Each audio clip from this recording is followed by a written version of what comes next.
Hey y'all, this is Pastor Brandon once again with the weekly update. This past week, we learned about how to guard against pride in ministry. Because pride really is the heart of all of our sin. Pride is the root of the sin in Genesis 3 in the garden, where Adam and Eve were tempted by the serpent and they thought, did God really tell us not to do that?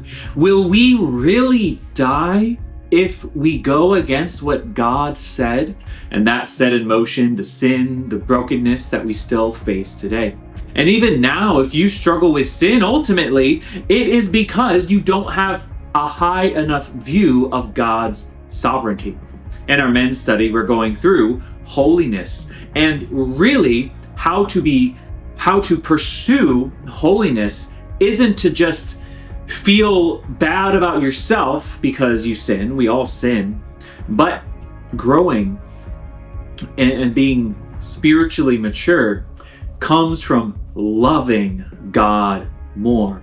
Because God sanctifies us, allows us to resist temptation, not so that we feel good about ourselves, but so that He gets the glory. And so that sets the stage for what we're learning about in the Gospel of Luke 9:46 through 56 and this interaction between Jesus and his disciples about true greatness. And so how do we guard against pride in ministry?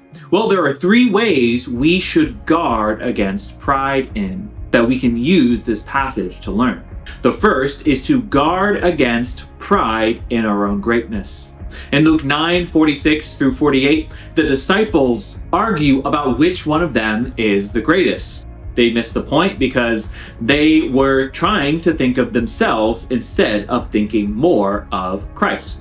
So they're being self-centered, they're arguing, and Jesus pulls a child. He uses the child as an example of greatness in the kingdom. Children weren't thought of as great back then. They were the least of these. And that's the point. True greatness in God's kingdom is for those who are the least of these.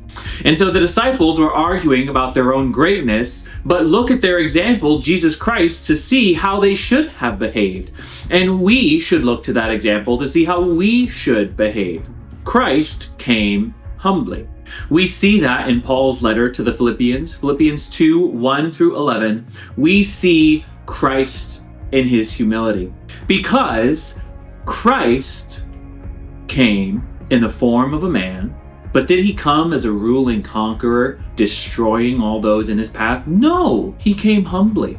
He was born to a poor family, Mary and Joseph. They couldn't even afford the full sacrifice for the ritual purification. They had to use 2 doves. Only those who couldn't afford the full sacrifice would sacrifice the 2 birds. So Jesus came humbly, born and placed in a feeding trough to a poor family, to grow up a sinless life, to spend time with sinners, to wash their feet, and then he's crucified, suffering. One of the most horrible ways to die, most humiliating ways to die. And so in Paul's letter to the Philippians,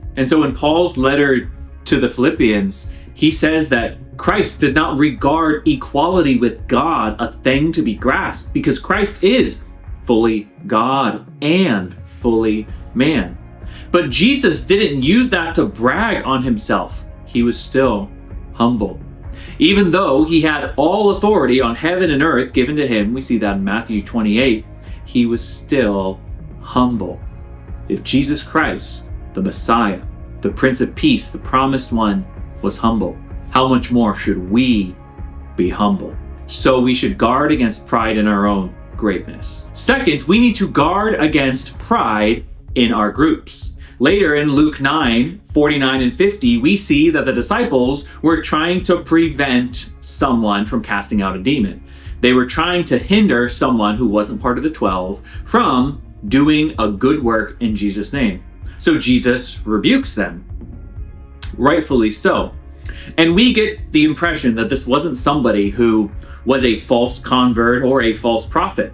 This was a true follower of Jesus, a believer that just didn't belong to the specific group that the 12 disciples were part of. Do you see where the connection is for us? We should not disparage another ministry so long as it is teaching a true gospel, the right gospel. There are non-negotiables. But we shouldn't disparage another ministry just because they don't do things the same way we do them. Just because they have some different opinions. Maybe their churches look different. Maybe their music looks different. Those aren't salvation issues, folks. If something twists and distorts the gospel, that's a salvation issue. We have issues. We got to speak out against that. But if it's another genuine ministry, why are we so tribalistic? That's what the disciples were being. They were so focused on their groups. They were rejoicing in the gospel being preached, like Paul did. We should rejoice when the gospel, the true gospel, that's the caveat, the true gospel is preached. So we need to guard against pride in our specific groups or churches, or trying to take people from a church down the road who may be of the same denomination, even that maybe they do things a little differently than us, but we want our people to come here. That's not the same, folks. We need to guard against pride in our groups. And then finally, in Luke 9:51 through 56, we learn that we need to guard against pride in our zeal. Zeal is a great thing. Passion for the Lord is wonderful, but we need to make sure it is placed in the right place. Because in this account, we see James and John react harshly. Jesus and the disciples go to the Samaritans. Samaritans and the Israelites were enemies. They didn't like one another. They thought poorly of one another. That's why the parable of the Good Samaritan is so controversial to the disciples. Samaritans were thought of as less than. They would intermarry with the pagans. They didn't worship in the right spot. So the Jews and the Samaritans hated each other. So Jesus and his disciples go to the Samaritans. They are rejected. Then James and John say, "Lord, should we call down fire to consume them?" Jesus says, whoa, hold on, hold your horses, guys, right? Because they miss the point. Because James and John, they had a zeal for the Lord. They were even called the sons of thunder, right? They wanted to call fire down on their enemies, like Elijah. But Jesus didn't come to destroy, to wipe out humanity. He came so that humanity might be saved. And so we need to make sure we guard against pride in our zeal, that we have the right kind of zeal for the right things, that it is passion for the things God would have us be passionate about. And here's the kicker. The person mentioned in the second and third points was the Apostle John. Who is John also known as? The beloved disciple. He wrote the Gospel of John, which has John 3:16, for God so loved the world. He wrote 1st, 2nd, 3rd John, which in 1st John says God is love and encourages us to love one another, just as God so loved the world. He also wrote the book of Revelation. God transformed this man from a son of thunder wanting to destroy other people to prevent another person who followed Jesus from casting out demons to a disciple of love who preached the clear gospel. God can transform you and I too.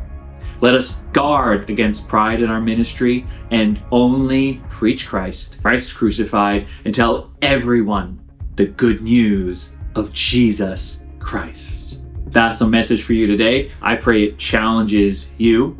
And so this week, Mondays, we have men's and women's Bible study at 6:30 p.m. every Monday in the back. I pray you come to that. Wednesday nights, prayer service, 6 p.m. Student activities, 6 p.m. Sunday mornings, 9:45 a.m. We have Sunday school for all ages. Bible study groups, all ages. Come, 9:45 a.m. We have our worship service at 11 a.m. And then this Sunday is the Super Bowl. And so because of that, we are having our evening service an hour early at 5. After that service, you're invited to come to the back for us to fellowship while watching the game. We're gonna not show the commercials. We're gonna end before halftime to keep it family friendly. But I invite you come to evening service at 5 p.m. and then come in the back so we can fellowship, play games, even if you're not interested in watching the game, and have a time together. If I forgot anything, you can see it on our website, FSBCKW.org. May the Lord bless you, keep you, and make his face shine upon you. Have a great week, everybody.